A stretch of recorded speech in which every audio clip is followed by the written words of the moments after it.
Hey sneak peekers, it's Cydney at the red carpet of I Don't Understand You at South by Southwest. On our 10th anniversary, we got stuck in a ditch in Italy and freaked ourselves out thinking that we were going to be killed. And at the same time, we were about to adopt a child and were freaked out and thought that was going to kill us. So those things kind of came together and we started to write the movie. I mean, the script is so fantastic, and I loved getting to know David Craig and Brian Crano, who wrote and directed the film together, and I just felt like it was going to be exciting. And they came to Nick and I at the same time, and we have been friends for a long time.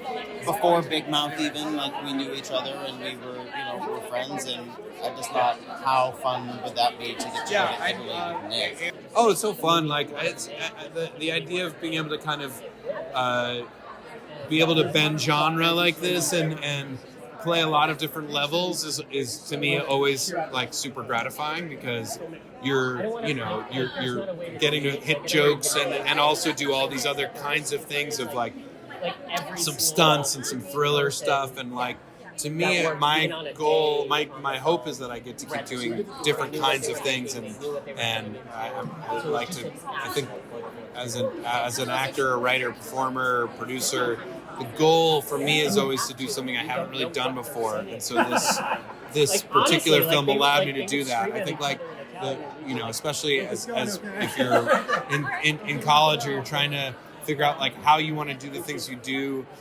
To me, the goal is to always do something new and keep exploring and take some chances and try different things.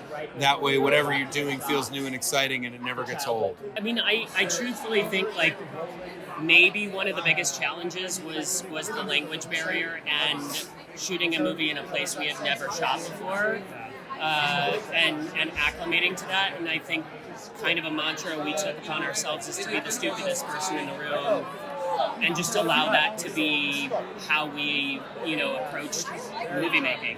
It was cool to learn how a whole Italian crew made a film and have to work with them and figure out this is how to do it here. We're going to do it that way and see what it's like. I mean, I also had to just speak Italian, which I don't, and it turns out it's not you can't just kind of be you actually it's you have these double consonants. It's very tricky.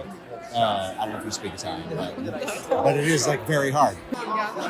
Everything was very new to me. I had a different Italian accent. I had to kind of not be able to speak English, and that was not very easy.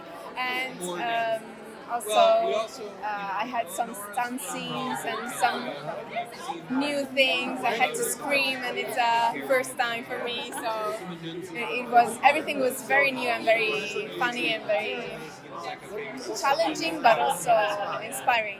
I know that I can do this now. I mean, I was terrified because I had never worked on anything like that before. So I was like, what's it is the prep gonna be different? And I guess it was a little bit, because it involved stunts and stuff. I don't generally there weren't a lot of stunts on girls, you know what I mean? We didn't do a lot of stuff like that. So it was a little different, but he was also, Nick Kroll was also in the same boat with me, having never quite done something like that. So we just kind of fumbled through it together. Fucking a month of night shoots in the rain outside of Italy is it's not as romantic as you think it's going to be. You're oh, I'm going to go shoot a movie in Italy. Oh my God, it's going to be so dreamy. And then it's they're dumping mud and rain on you again. And you're it's not as glamorous as you think it's going to be. And then you finish the night and you rinse off the mud, and then the next day you're let's go do it again. I mean, this is a bit of a spoiler. We'd love to hear it. Well, so Morgan's character passes away. Perhaps foul play is involved. A lot of fake blood was involved, and we had to stand over poor Morgan Spector while he was just covered in fake blood. It was very cold. I didn't know it got so cold in Rome, but it was really cold. anything. He's like in a tiny shirt, like shivering, supposed to be dead on the floor, and Nick and I are just standing over him like, And what's so fun Sorry. about it is one. I was just mainly shocked how, like, if I think about trying to direct something with my wife, like, I think it would be quite challenging. Like, I think we could figure it out, but Ryan and David were just harmonious the whole time. Like, they really had figured out a way to like make room for each other and yield to each other when they needed to, and it was just so easy. I was shocked by it. It was amazing. We're still married. talking. We're still talking. We are still together. We always say that we work, travel, and parent the best together, and so we got to do that in this experience. We got to work, travel, and parent at the same time. It's really great to work with someone you trust so much with your whole entire life, because no challenge of the job can surmount 15 years of being together. So it's like, just to be able to look at the other person and be like, can you do this part? Like, it's really helpful. If you were in the position that your character was put in, how long would you last? Months. Months. I could kill, I could slaughter Exactly. for months. Perfect.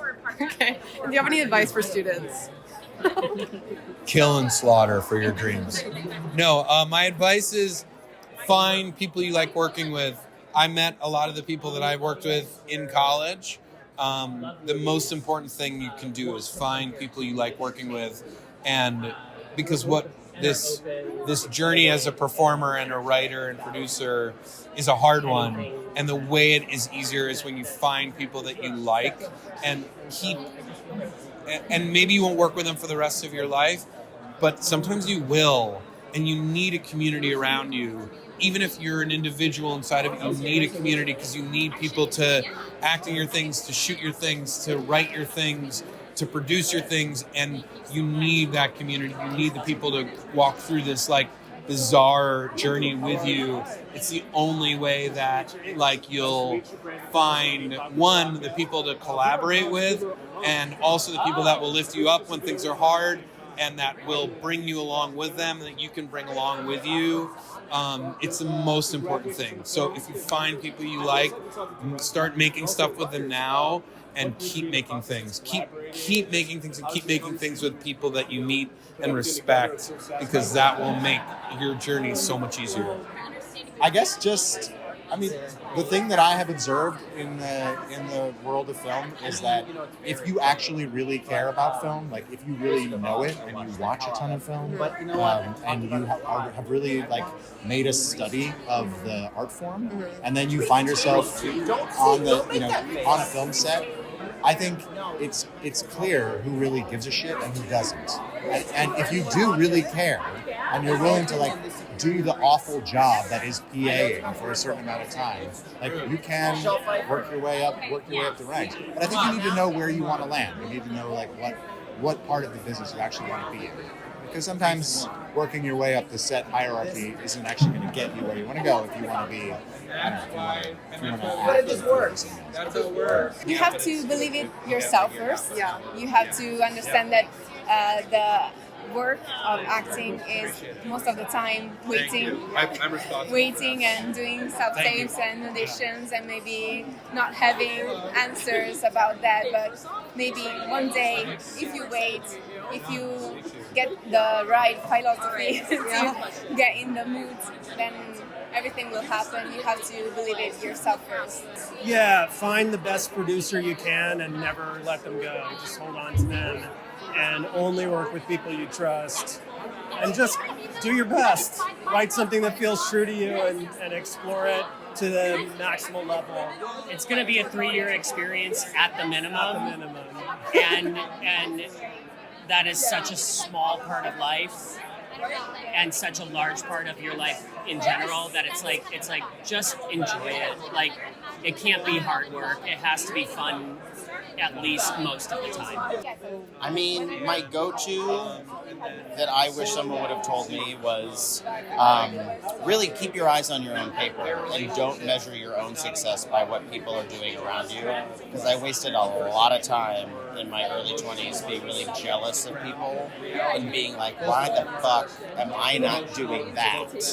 And some of that is good, right? Because it encourages you to try harder and work harder. But if you do it too much, it just makes you feel bad. It makes you feel really angry all the time.